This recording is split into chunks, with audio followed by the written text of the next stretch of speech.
เราควรใช้สื่อนำธรรมะเข้าไปให้ถึงภายในบ้านโรงเรียนองค์กรต่างๆให้มากที่สุดการใช้สื่อจะทำให้ผ่อนแรงและประหยัดทั้งคนและเวลาเทศนาผ่านสื่อเพียงคนเดียวเสมือนเราเนรมิตนักเผยแผ่ได้เป็นหมื่นเป็นแสนนักเผยแผ่นั้นนอกจากอบรมตามหลักสูตรธรรมดาเพื่อให้ได้วุฒิบัตรรับรองแล้วพึงอบรมเรื่องการเทศนาการเขียนการค้นคว้าซึ่งอาจจะเป็นเรื่องเฉพาะตัวแต่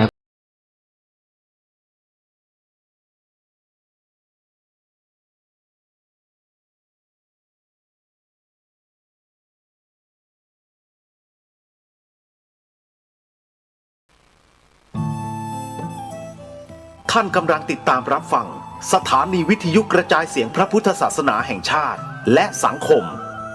คลื่นเพื่อการศึกษาพระพุทธศาสนาและวัฒนธรรมระบบ FM 104.5 เมกะเฮิรตซ์รายการต่อไปเป็นรายการคดีโลกคดีธรรม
ทั่ว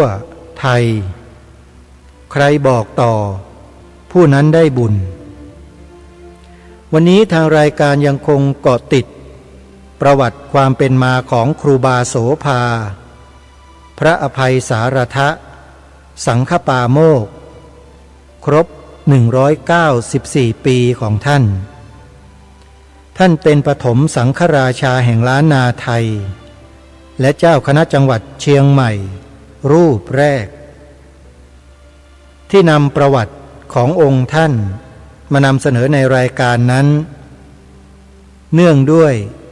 ในวันที่21เมษายนนี้จะมีประเพณีส่งน้ำเจดีย์อัฐิธาตุของครูบาโสภาดังกล่าว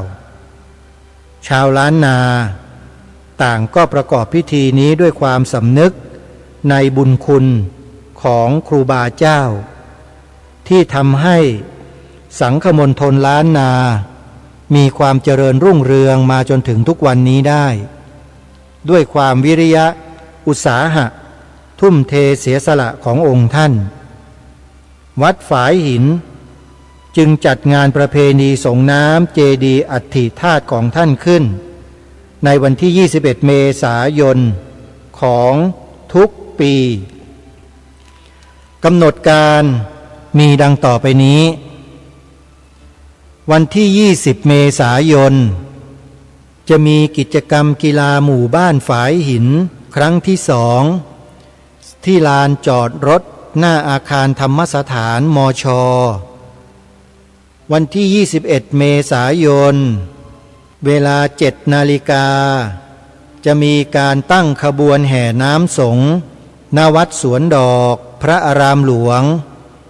8 นาฬิกา ขบวนแห่น้ำสงฆ์จะเริ่มเคลื่อนขบวนจากวัดสวนดอกไปสู่วัดฝายหิน 11 นาฬิการ่วมกันถวายภัตตาหารเพลแด่พระสงฆ์และร่วมรับประทานอาหารกลางวันด้วยกันจากนั้นช่วงเย็นเวลา 16 นาฬิกาพระสงฆ์คณะศรัทธาพร้อมกันในพิธีเวลา 16 นาฬิกา 39 นาทีเริ่มประกอบพิธีสงฆ์โดยลำดับและร่วมกันส่งน้ำรูปปั้นครูบาโสภาแทนองค์เจดีย์อัฐิธาตุเสร็จพิธีจึงขอเรียนเชิญเจริญพรญาติโยมสาธุชนที่สนใจจะเข้าร่วมกิจกรรมในครั้งนี้ได้เดินทางมาร่วมงานตั้งแต่วันที่ 20 เมษายนวันที่ 21 เมษายนก็จะได้ร่วมกันตั้งขบวนแห่น้ำสงฆ์ไปยังวัดฝายหินโดยเริ่มต้นที่วัดสวนดอกพระอารามหลวงในเวลา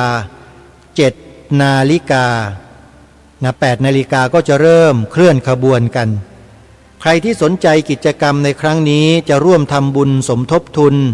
เพื่อส่งเสริมวัฒนธรรมประเพณีอันดีงามนี้โทรศัพท์เพื่อร่วมบุญกับทางวัดฝายหินได้โดยตรงหมายเลขโทรศัพท์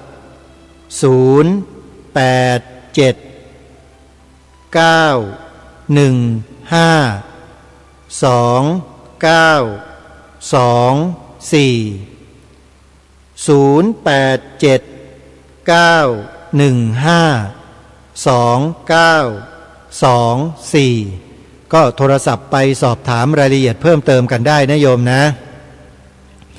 ในวันนี้ก็จะนำประวัติของครูบาเจ้าโสภาสังฆราชาแห่งคณะสงฆ์ล้านนารูปแรกมาอ่านให้กับพวกเราได้ฟังกันต่อเนื่องเมื่อวานนี้เราก็ทราบถึงปัญหาของคณะสงฆ์ล้านนาหลังจากที่มีพระสงฆ์รูปหนึ่งไปศึกษาเล่าเรียนอยู่ในเขตกรุงเทพแล้วนำความรู้นั้นมาเผยแพร่นำลัทธิการนุ่งห่มแบบไม่รัดอกมาเผยแพร่อยู่ที่ล้านนาจนทำให้คฤหัสถ์คณะสงฆ์ก็เริ่มมีความผิดปกติเกิดขึ้นครูบาโสภาในสมัยนั้นเป็นสังฆราชาปกครองสงฆ์ทางฝ่ายล้านนาอยู่รูปหนึ่งในทั้งหมด7 รูปท่านก็ดำริที่จะแก้ปัญหาเหล่านั้นขึ้นแล้วท่านก็เริ่มดำเนินการจนกระทั่งประสบความสำเร็จในระยะหนึ่ง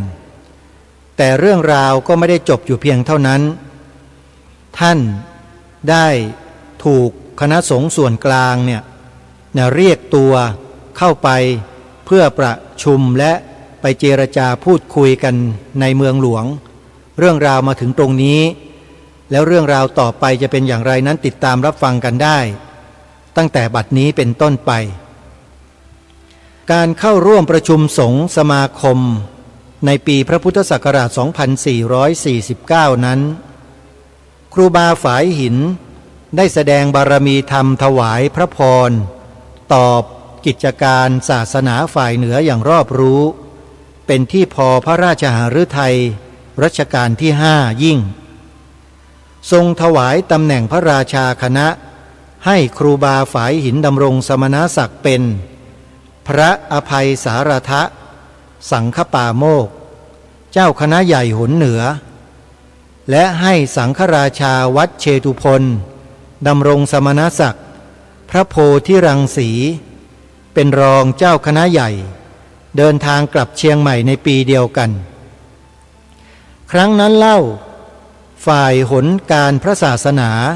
จึงโกลาหลปั่นป่วนด้วยข่าวลือเป็นประการต่างๆบางคนก็ว่าครูบาฝายหิน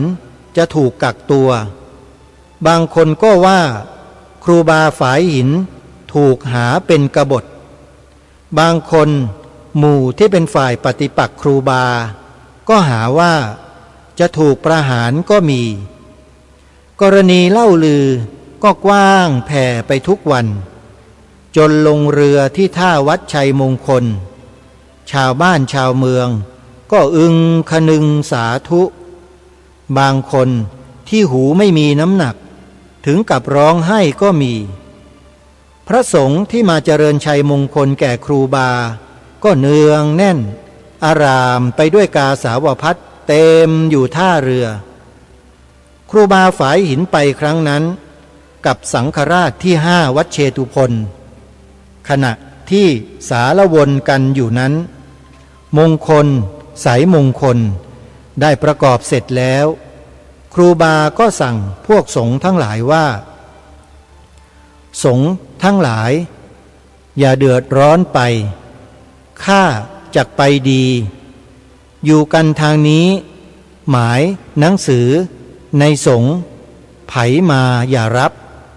ฮือรักษากองปฏิบัติเฮาไปการกลับสู่เชียงใหม่ของครูบาฝายหินได้รับการต้อนรับจากสงฆ์และคฤหัสถ์พื้นเมืองอย่างกระเริกยิ่งลางคนถึงกับทอดกายและเอามวยผมก้มปูให้สังฆราชาได้เหยียบบนพื้นดินแต่ขณะเดียวกันฝ่ายผู้สนับสนุนธรรมยุตติกานิกายบางคนต้องร้อนรนด้วยจิตริษยาถึงกับเป็นลมบนคุ้มบนวังก็มีสะท้อนให้เห็นถึงความขัดแย้งในขณะนั้นได้อย่างดีต่อมาเรื่องราวที่กรุงเทพประชุมสังฆสันนิบาตที่กรุงเทพที่ตำหนักวัดเบญจมบพิตรเมื่อปีพระพุทธศักราช 2449 ท่ามกลางที่ประชุมพระเถรานุเถระทั้งหลายสังฆราชาฝายหินก็ได้ร่วมสังฆสมาคมด้วย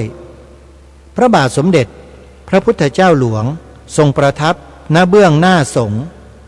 ได้ทรงพระราชดำรัสปราศัยตรัสถามกิจการพระศาสนาฝ่ายเหนือกับสังฆราชาฝายหินสังฆราชาฝ่ายเหนือวัดฝายหินได้ถวายพระพรตอบโดยไม่สะทกสะท้านเล่าเรื่องความเป็นมาแห่งศาสนาฝ่ายเหนืออย่างเป็นที่พอพระทัยของพระพุทธเจ้าหลวงยิ่งเมื่อมีพระราชดำรัสกับครูบามากเรื่องไปองค์พระบาทสมเด็จพระเจ้าอยู่หัวรัชกาลที่5ก็ยิ่งประสาทะเลื่อมใสในจริยวินัยและอากัปกิริยาที่สังวรยิ่งของครูบาอีกจนในวันต่อมาก็ได้เสด็จเยี่ยมอีกหลายหนครูบาสังฆราชาทั้งสองได้ดูกิจการงานและศึกษาความเป็นไปในการพระศาสนาอยู่เป็นเวลาพอสมควรตราบจนจะกลับสู่นครพิงค์เชียงใหม่ต่อมาก็จะเป็นเรื่องราวของการได้รับสมณศักดิ์ที่พระอภัยสารทะสังฆปาโมกข์พระบาทสมเด็จพระจุลจอมเกล้าเจ้าอยู่หัวจึงถวายพระราชทานนามตำแหน่งพระราชาคณะให้สังฆราชาที่1วัดฝายหินเป็นพระราชาคณะที่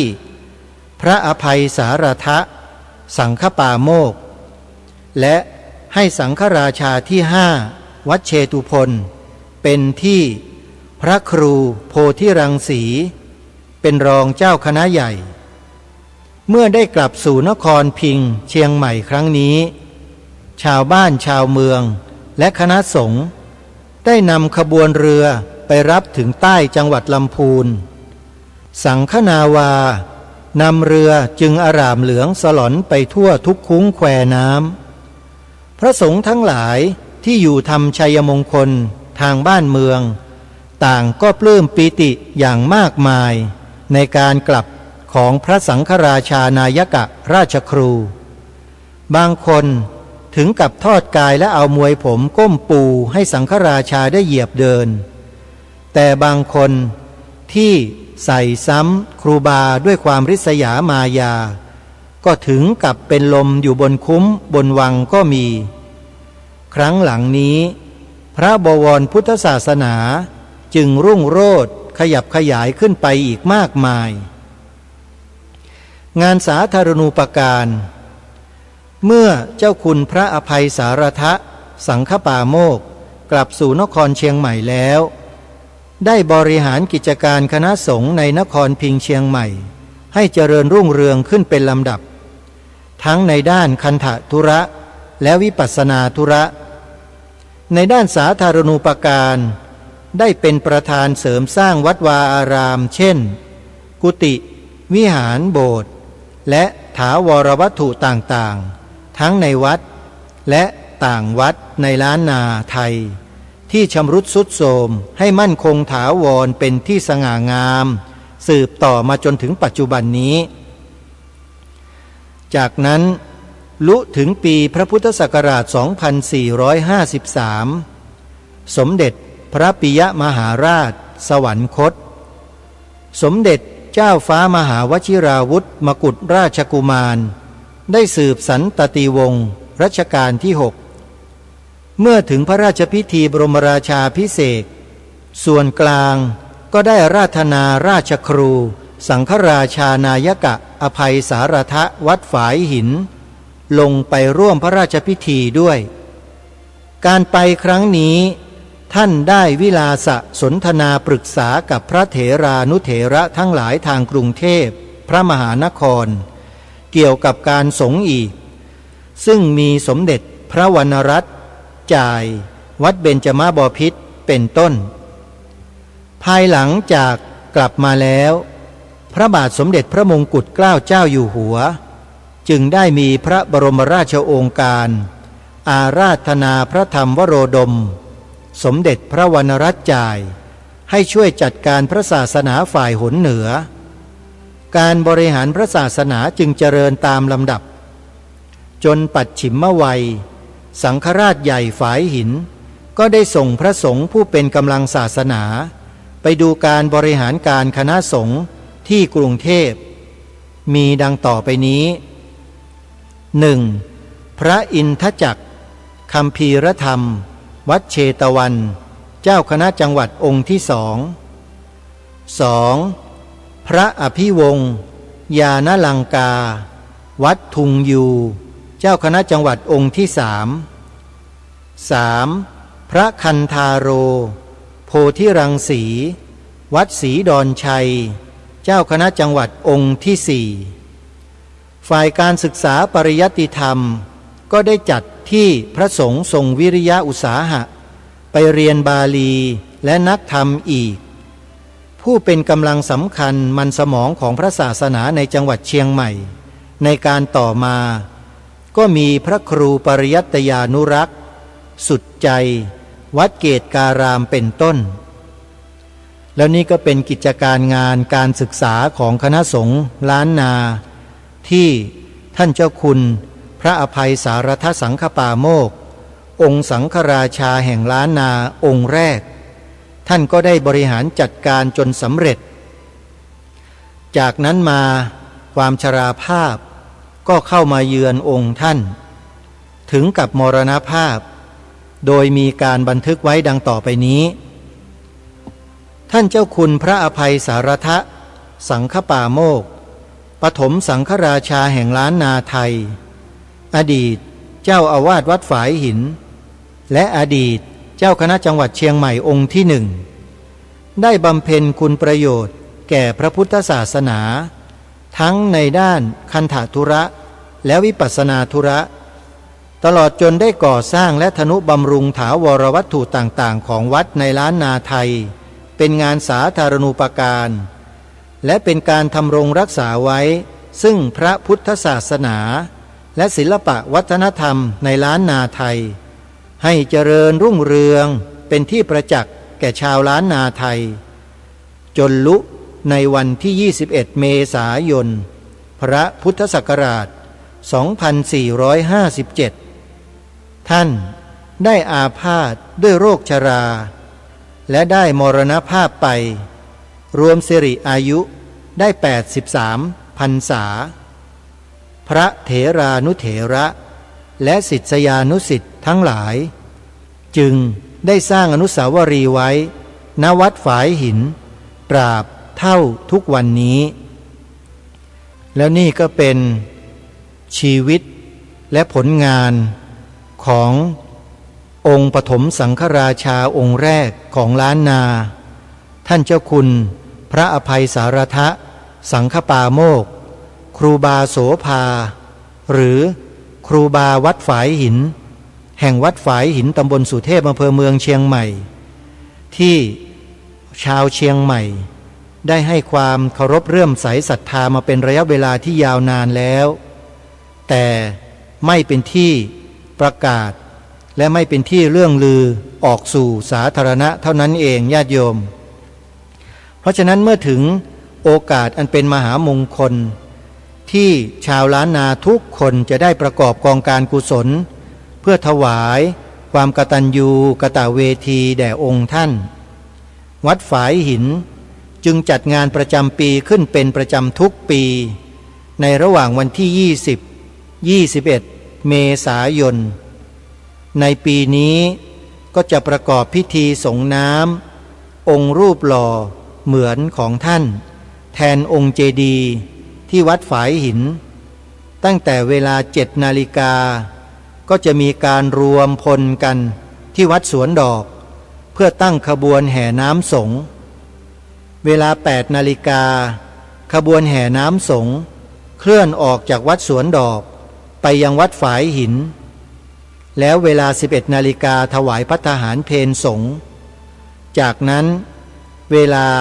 16 นาฬิกา 39 นาทีก็จะเริ่มประกอบพิธีของสงฆ์เตรียมเพื่อจะส่งน้ำอย่างเป็นทางการจากนั้นก็ทำการส่งน้ำเป็นอันเสร็จพิธีญาติโยมใครที่จะสอบถามรายละเอียดเดินทางไปร่วมงานในครั้งนี้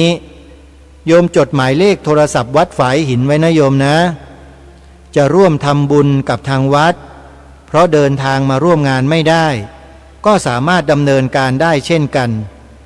โทรศัพท์มาที่หมายเลข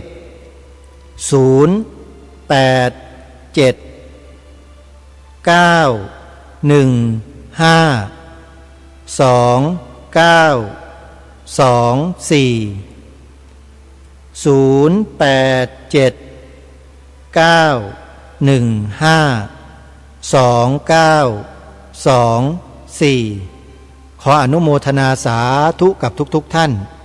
ที่ติดตามรับฟังประวัติขององค์ท่านจริงๆแล้วในข้อมูล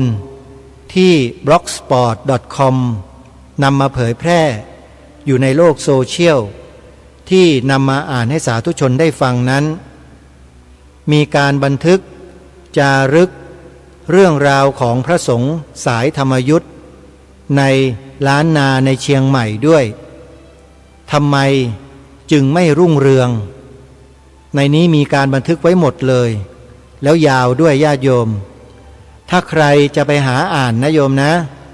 ก็ไปอ่านได้ในเว็บไซต์ของ blogspot.com นะพิมพ์คำว่าครูบาโสภาสังฆราชาแห่งล้านนาใน Google แล้วก็หาเว็บไซต์นี้จะมีตัวอักษร B อยู่บนพื้นสีส้มนะโยมเป็นอักษรภาษาอังกฤษนะตัว B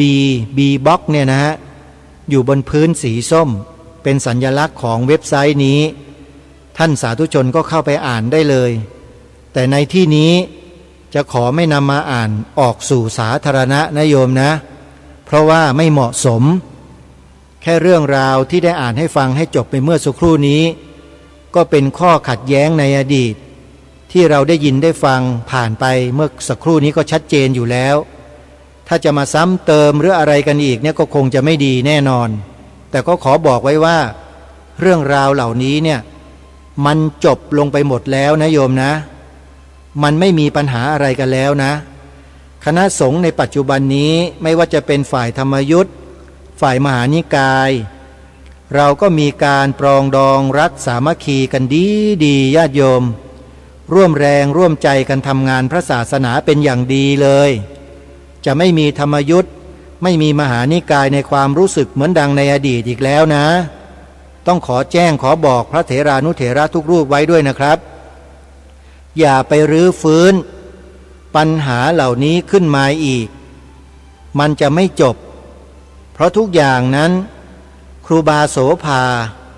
ท่านได้แก้ปัญหาทุกอย่างจบลงตั้งแต่สมัยนั้นแล้วครูบาอาจารย์ครับเพราะฉะนั้นขอให้เราเนี่ยปรองดองสมานฉันท์สามัคคีกันไว้แล้วก็ทำงานร่วมกันไปอย่าให้ได้มีการแบ่งฝักแบ่งฝ่ายกันต่อไปอีกเพราะมันจะไม่เกิดผลดีต่อคณะสงฆ์ของเราเลยอันนี้ขอฝากครูบาอาจารย์ทุกรูปด้วยความเคารพจริงๆนะครับกระผมเองหรืออาตมาภาพในญาติโยมเป็นพระสงฆ์ฝ่ายมหานิกายและจำพรรษาอยู่ในวัดสำคัญของประเทศด้วยแต่ทำไมจึงไม่มีปัญหาแม้แต่ในใจเลยว่าธรรมยุทธมหานิกายธรรมยุทธจะไม่มีคำนี้อยู่ในหัวใจของอาตมาและกระผมเลยครูบาอาจารย์ที่เคารพเพราะอะไรครับเพราะมารู้ปัญหาที่แท้จริงของพระพุทธศาสนาของเราครับว่าปัญหาที่น่ากลัวนั้นไม่ใช่หมู่สงฆ์ไม่ใช่สามเณรไม่ใช่แม่ชีและไม่ใช่พุทธบริษัทของเราฝ่ายใดทั้งสิ้นครับสิ่งที่จะทำให้พระพุทธศาสนาของเราร่อยหรอลงเสื่อมทรามลงนั้นไม่ใช่พุทธบริษัทแต่เป็นบุคคลภายนอกทำไมจึงกล้าฟันธงแบบนี้ท่านผู้ฟังกล้าสิครับเพราะอยู่กับปัญหาเห็นต้นตอของปัญหาชัดเจนครูบาอาจารย์ที่เคารพครับองค์พระศาสดาสัมมาสัมพุทธเจ้าของเรานั้นตรัสไว้ว่าพระศาสนาของ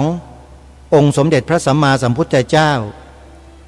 จะอยู่รอดปลอดภัยหรือจะเป็นไปได้ดีหรือไม่นั้นส่วนสำคัญ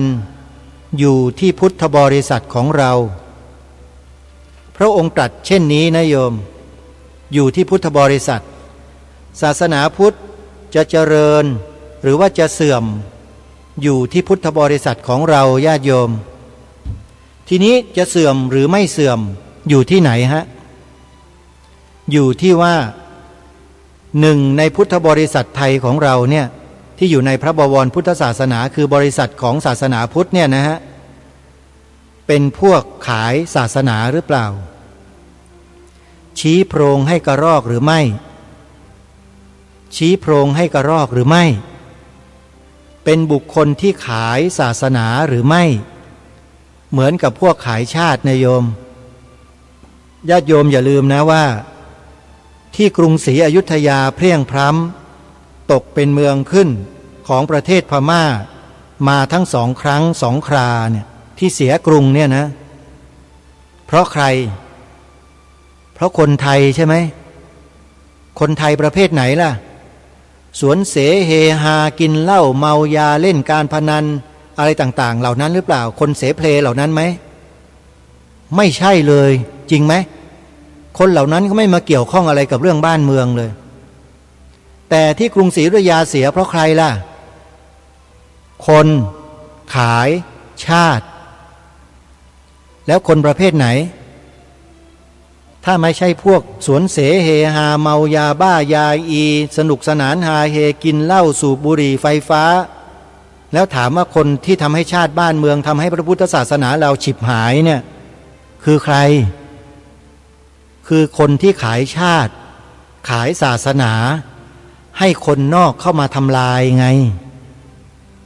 ขายยังไงเปิดประตูให้เขามาทำลายไงเปิดประตูเปิดยังไงมันมีวิธีอยู่มีวิธีพูดอย่างนี้ท่านที่มีสติปัญญามีความรู้ทั้งหลายก็คงจะทราบกันดีนะครับครูบาอาจารย์ที่เคารพว่าไอ้พุทธบริษัทขายศาสนาเนี่ยเป็นคนประเภทไหนเป็นคนยังไง ไอ้พวกนี้แหละท่านผู้ฟังฮะเป็นตัวทำลายพระพุทธศาสนาของเราตัวยงเลยลำพังพระสงฆ์กะเลกกะเลกเกกะลากะโหลกกะลาเกเรทำตัวไม่ดีผิดศีลผิดธรรมเนี่ยพวกนั้นไม่มีสิทธิ์ที่จะมาทำลายศาสนาของเราได้เลยแม้แต่นิดเดียวไม่มีสิทธิ์ครับแล้วจะบอกกับท่านผู้ฟังไว้ด้วยว่าคนที่จะทำลายพระพุทธศาสนาของเราไม่ใช่คนเหล่านั้นที่ผิดศีลนะไม่ใช่นะโยมแต่คนที่ทำลายก็คือคนที่โหมกระแสข่าวเพื่อทำลายศรัทธาของผู้คนแล้วก็ดึงเอาคนภายนอกมาเหยียบย่ำทำลายพวกเราต่างหากคิดกันให้ดีๆนะที่พูดเนี่ยเอาไปคิดให้ดีก่อนว่าจริงหรือไม่โยมครูบาอาจารย์ที่เคารพครับเราต้องกล้าที่จะเผชิญความจริงนะครับครูบาอาจารย์ญาติโยมพุทธบริษัทว่าในสังคมไหนในสถาบันไหนบ้างที่มีคนดีบริสุทธิ์เป็นพระอรหันต์กันทั้ง100%มีไหมครับเป็นพระอริยบุคคลระดับโสดาบันกัน100%มีไหมครับตำรวจดีกันทั้ง100%ไหมครับทหาร3เหล่าทัพดีขาวสะอาดกันทั้ง100%ไหมครับหน่วยราชการกรมกองการเมืองสวอะไรต่างๆเนี่ยบริสุทธิ์กัน100%ไหมครับถามว่าแล้วองค์กรเหล่านั้นเขาดำรงอยู่กันได้มาจนถึงวันนี้เขาดำรงอยู่ได้เพราะอะไรครับแล้วที่เขาถูกทำลายลงถูกยกเลิกถูกยุบถูกเลิกอะไรต่างๆเนี่ยเป็นเพราะใครครับ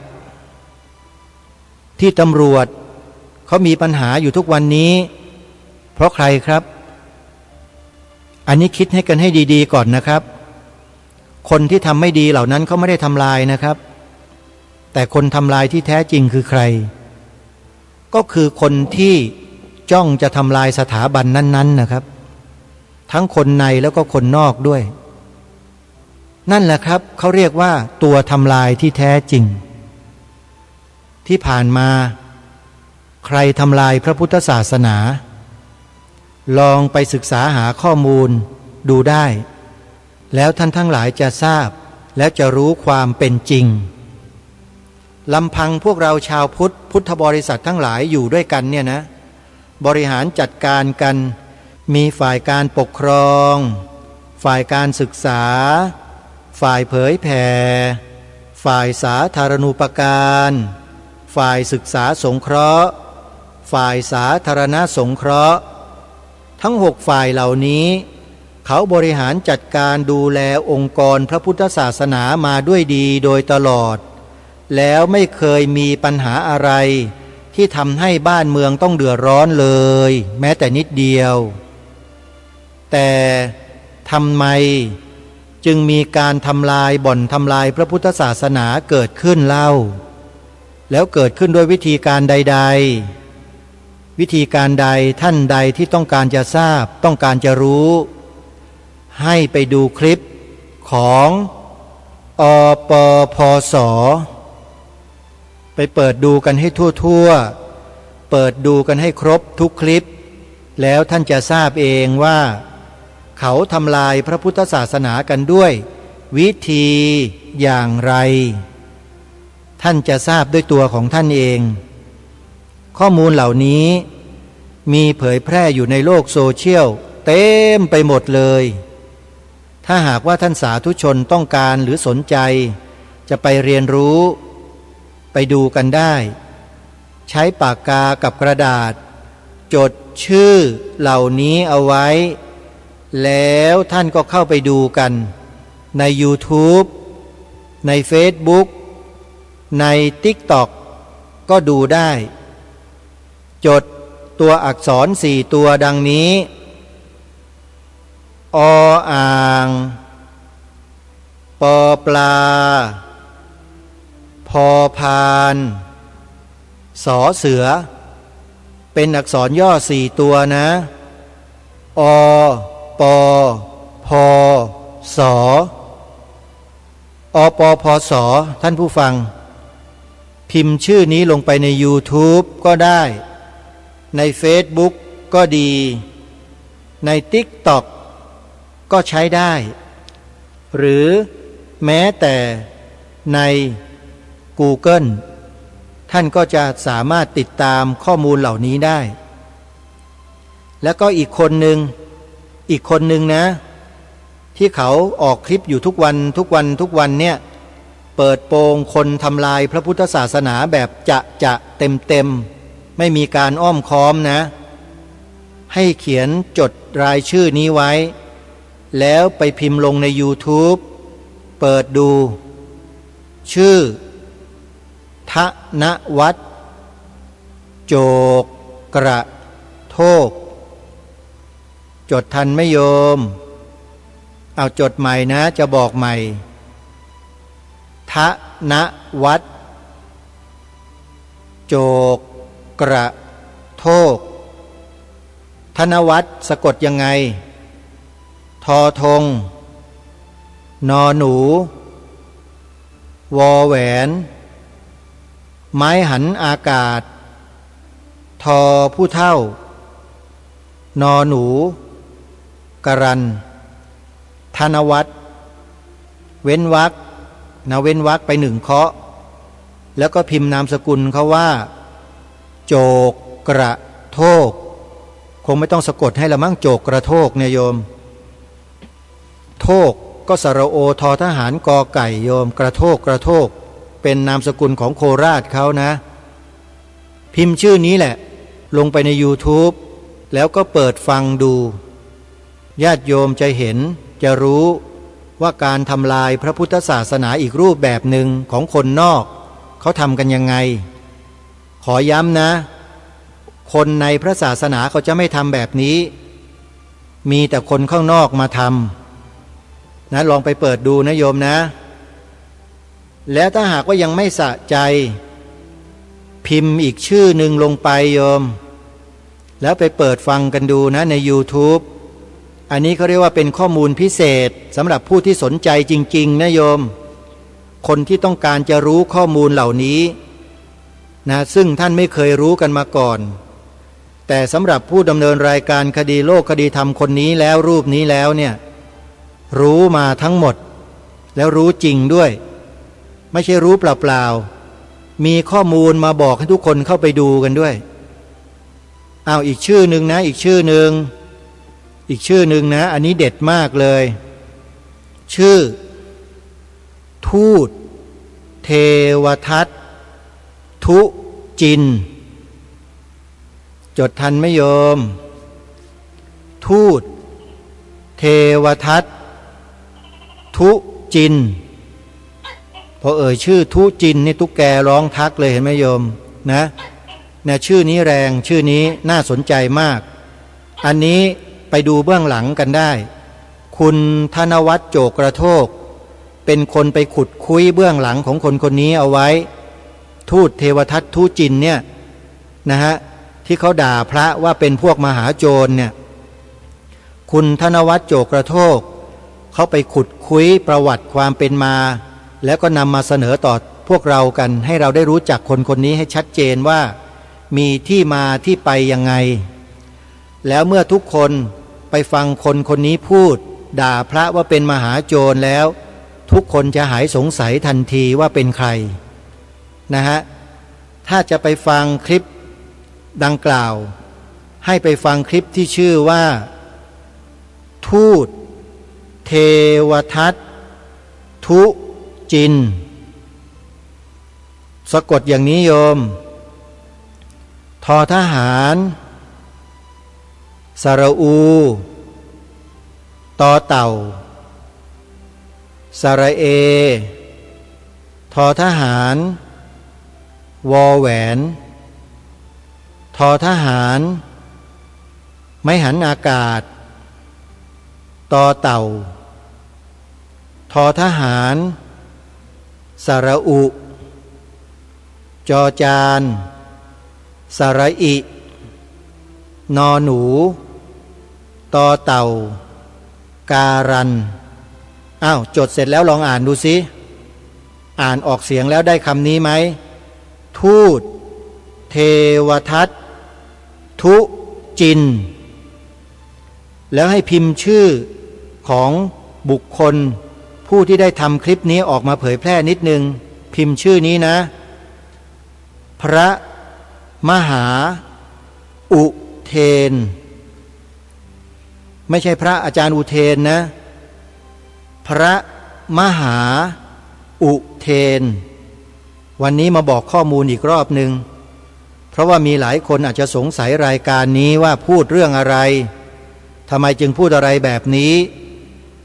โยมไม่ได้ฟังมาตั้งแต่ต้นก็จะไม่มีวันจะเข้าใจได้เพราะรายการนี้เนี่ยเป็นรายการที่นำเอาความจริงมาพูดความจริงที่ผู้รับผิดชอบบ้านเมืองบางคนบางท่านไม่กล้าพูดแต่รายการนี้พูดเพราะถ้าไม่พูดพี่น้องประชาชนคนไทยก็ไม่รู้ว่าเกิดอะไรขึ้นกับพระพุทธศาสนาของเราก็เลยต้องนำมาบอกกับทุกท่านแล้วถ้าใครสนใจเรื่องราวเหล่านี้ให้ติดตามรับฟังรายการคดีโลกคดีธรรมถ้าต้องการฟังย้อนหลังในคลิปต่างๆให้ไปฟังใน YouTube ช่องวัดฝายหินวัดฝายหินนำรายการคดีโลกคดีธรรมไปจัดทำเป็นคลิปแล้วก็เผยแพร่ใน YouTube ให้พิมพ์หาในชื่อ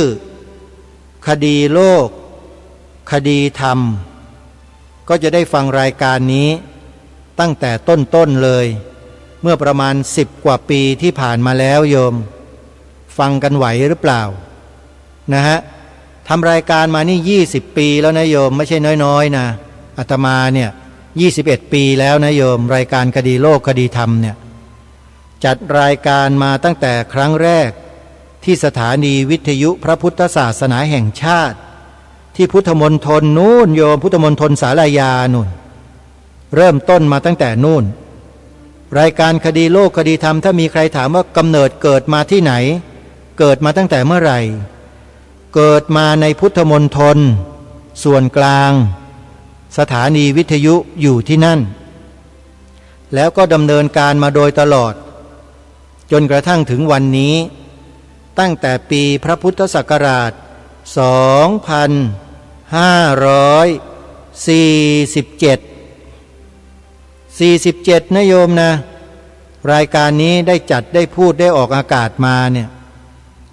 แล้วก็นำเรื่องราวเหตุการณ์ต่างๆที่พี่น้องชาวพุทธของเราไม่ทราบ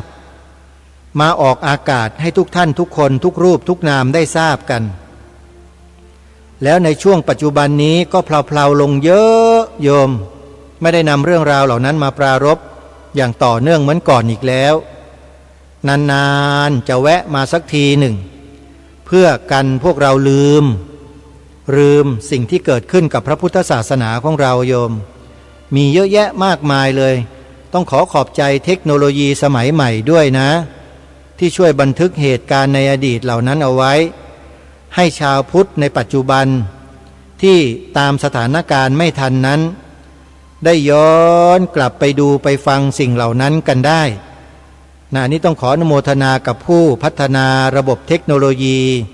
ที่สามารถเข้าไปดูไปชมไปฟังสิ่งต่างๆย้อนหลังได้มากมายเหลือเกินนะฮะก็ถือว่าเป็นความโชคดีของคนในยุคนี้ที่ได้รับเทคโนโลยีสมัยใหม่แต่ก็น่าหวั่นใจเหมือนกันคนสมัยนี้รับเทคโนโลยีสมัยใหม่มาแล้วก็ไม่ได้นำไปศึกษาเรียนรู้ไปดูสิ่งที่เป็นประโยชน์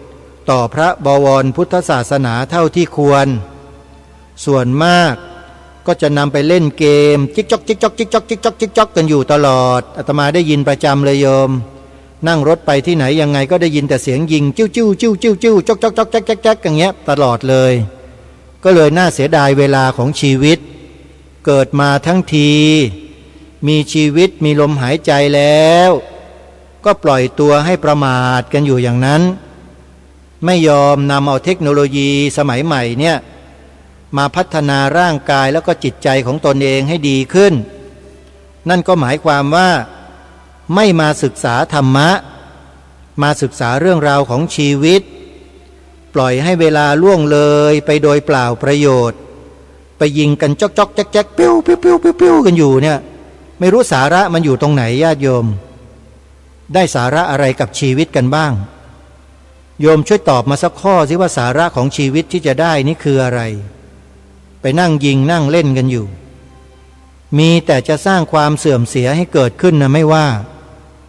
โยมเห็นเด็กๆเยาวชนบางคนไหม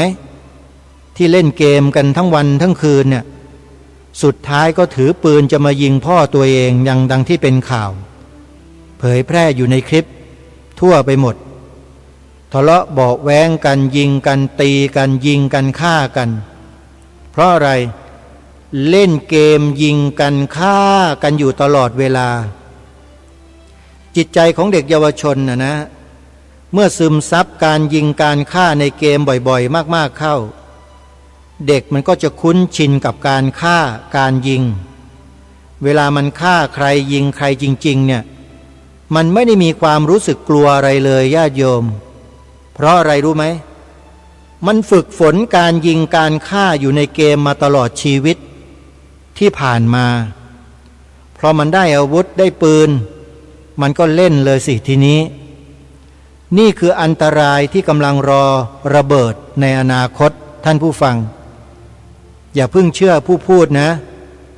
ไปดูติดตามข้อมูลสถิติที่เกิดขึ้นของเด็กเยาวชนที่กระทำสิ่งที่ไม่บังควรหลายอย่างหลายประการเกิดขึ้นในสังคมไทยของเราดูสิไปติดตามดูไปพิมพ์หาดูกันสิเยาวชนหลงผิด